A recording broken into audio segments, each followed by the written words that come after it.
Os ti ar yr ochr o fel ti sy'n gyrru lwys o negesio, mae'n rhaid anodd deud bod ti'n neud, achos ti'n meddwl bod ti, dyna pam ti'n caro ymlaen. Cymryd step nôl, a dyn os ti'n sylwi fatha, dyle bod ti'n stopio am chydig, a dyn nhw'n anfon yn byd nôl, ti'n gwybod wedyn, wel dwi wedi bod yn overdoing it. Yn eich barn chi, sy'n mae perthynas iach yn edrych? Dwi'n meddwl bwysig bod ti'n gallu bod yn onest gyda pobl eraill. A ti'n gwybod wedyn bod beth ti'n deud i person ddim yn mynd yn bellach wedyn. Bod yn aros rhwng chi. Ti'n eisiau bod nhw'n deud stwff. Nedig os di'n stwff eitha personol, ti'n eisiau bod nhw'n deud hwnna pawb arall. Mae'n reswm bod ti ddim wedi rhannu fo pawb, does. So, na, mae'n bwysig. Dwi'n meddwl un o'r peth mwyaf ydy cyfathrebiad, y gallu siarad efo rhywun. Dim ots ar circumstance fel maen nhw'n dweud. Dwi'n meddwl hefyd, os mae yna ffraen dechrau, mae'r gallu i cyfathrebu ac i sortio yna yn bwysig, dwi'n meddwl, os ti'n dangos perthynas da.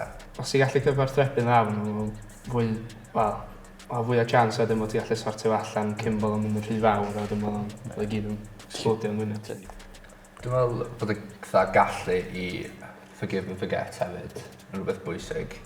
Arwydd, ti'n eisiau dal dig ar rhywun, ti'n meddwl ti'n agos efo am blynyddoedd neu misoedd neu wythnosau. A hefyd y gallu i ddeud os oes rhywun yn rhywbeth yn wrong with the... Gallu i ddeud wow, hold on man, stop. Enghraifft o rygbi ydy, os gen ti tîm sydd ddim yn siarad o gwbl a tîm sydd yn cyfathrebu llawer, ti'n gwybod pa tîm sy'n mynd i ennill. Mae'n gwybod beth mae'n mynd i wneud. Na, mae'n wir. Sut ydych chi'n gwybod os ydych chi'n anfon gormod o negeseuon i bobl? Sy'n stopio reply o pobl. Sy'n nhw'n ateb i bob neges, dwi'n gwybod. Sy'n mynd o'r cwestiwn gyntaf, os gennych chi perthynas da a ti'n anfon gormod o negeseuon at rhywun, dylse'r person yna ddeud i chdi. Mae'n rhaid i bod yn anodd i ddeud o'ch rhywun. Mae'n haws i ddeud na'n ddeud yn dweud. Os ti'n gweld bod ti'n anfon dwi'n bod, 50 messages a day i'r person, a ti'n cael un nôl, mae'n bach yn obvious wedyn bod ti'n... Os mae'n ateb yn ofyr, mae'n bach yn obvious. Ti'n gyrru paragraff, ond nhw sy'n gyrru OK. Even os maen nhw'n ymateb i bob neges, dylse ti weld ar y ffordd maen nhw'n yna ymateb i fo. Os dyn nhw'n gofyn cwestiynau nôl. Iawn. Fel rhaid i'n dweud, os maen nhw'n jyst yn dweud rhywbeth sydd ti'n gwybod a dweud, allan dwi'n bygio. Neu bo. Hefyd dros text, ti'n gallu gweld fatha ymateb nhw'n agos. Os ti'n malu cachu fo rhywun a ti'n siarad efo nhw, ti'n gallu gweld ar gwynion nhw bod ti'n mynd yn erfyn nhw. Ond allan di text ddim yn ffordd gorau o siarad fo, well as siarad face to face. Os ti ar yr ochr o fel ti sy'n gyrru lwys o negesio, mae'n rhaid anodd deud bod ti'n neud, achos ti'n meddwl bod ti, dyna pam ti'n caro ymlaen. Alla bod mater moch yn iawn, cymryd step nôl, a dyn os ti'n sylwi dyle bod ti'n stopio am chydig, a dyn nhw'n anfon yn byd nôl, ti'n gwybod wedyn, wel dwi wedi bod yn overdoing it. So ti'n fel gallu dweud bod ti'n ymddyn full on ta? Dwi'n meddwl mod dibynnu, os ti in person ac ti'n ymddyn rhy full on, ti'n gallu dweud yn syth ar y person ti'n siarad efo. Bod ella bod nhw'n teimlo bach anghyffyrddus, neu ella fydd nhw jyst ddim, wneud nhw jyst cerdded o'na.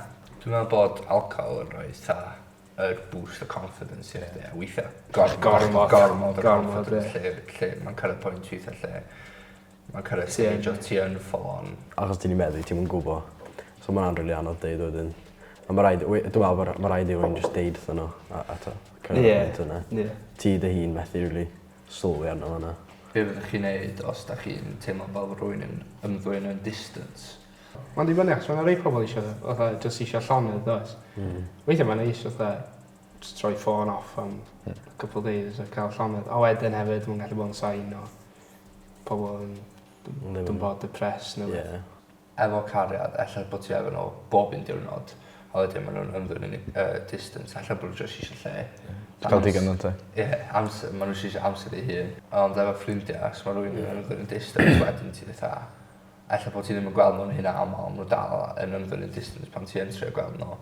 Ella bod yn broblem wedyn, ti'n gweld, dyna pryd ti angen dechrau siarad o'r yna i weld os mae rhywbeth yn bo.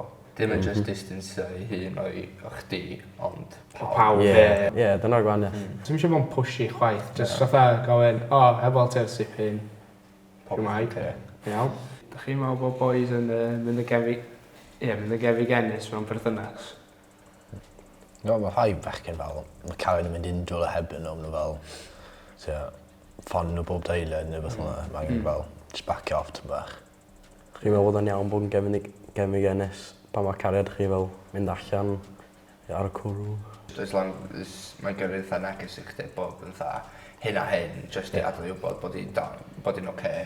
A fetha, dwi'n meddwl bod hynna'n iawn. Dwi'n meddwl sy'n ni yn mynd yn gemigennus. A wedyn, mae rhaid i just gadael ond oes. Ti'n mynd i controlio rhywun deud o'na, ti'n mynd i wneud hynna, achos bod fi'n deud.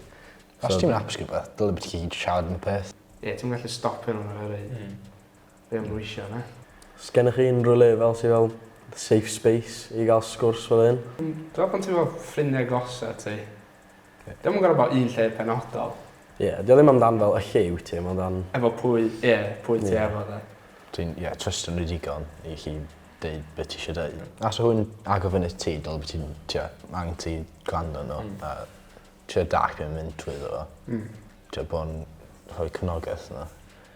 Wel, dwi'n meddwl, os ti'n siarad efo ffrindiau, mae gen ti grŵp fel 3 neu 4 sy'n siarad amdan fel problemau yn aml. Dwi'n meddwl bod hwnna'n profi fel lleihau'r chances o rhywbeth yn troi mewn fel, troi'n serious a wedyn ti'n mynd i therapy neu ti'n cael medication yna. O ti fel mewn grŵp mawr yn ysgol neu yn gem rygbi neu fynnag. A mae pawb yn cymryd y piss yn ei gilydd. Mae nhw profi mewn a dyna neith ddigwydd os nhw'n dod o fyny. Sydd ddim yr ces os oes gen ti ffrindiau allan ti trystio. Efo lot o bechgyn ifanc mewn perthynas, dyn nhw ddim yn gwybod beth ydy perthynas iach, a dyn nhw'n siŵr beth sydd yn iawn yn wrong. Ella bod ti'n brifo cariad chdi heb i chdi wybod, a dyn nhw'n gorfod bod yn physical, ella bod hynna'n emosiynol.